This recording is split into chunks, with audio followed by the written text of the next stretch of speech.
Alors si je devais retenir une mesure, c'est celle que nous avons votée dans le cadre du projet de loi agriculture-alimentation qui vise à ce qu'en 2022, dans les cantines scolaires, 50% des produits consommés par les enfants sont soit bio, soit locaux.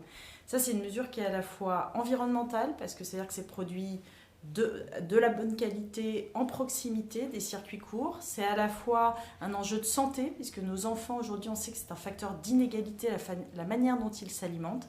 Et c'est un enjeu pédagogique, parce que c'est aussi à l'école, au travers de l'alimentation, qu'on apprend à bien se comporter et à bien s'alimenter.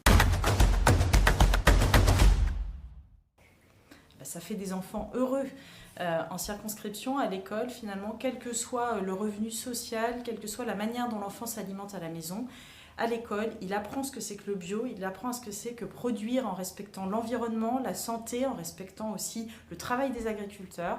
Il apprend ce que c'est qu'un circuit court, et donc il y a cette vocation vraiment pédagogique de l'école en même temps que la qualité de l'alimentation qu'il a. Donc des enfants heureux, bien nourris et qui apprennent mieux.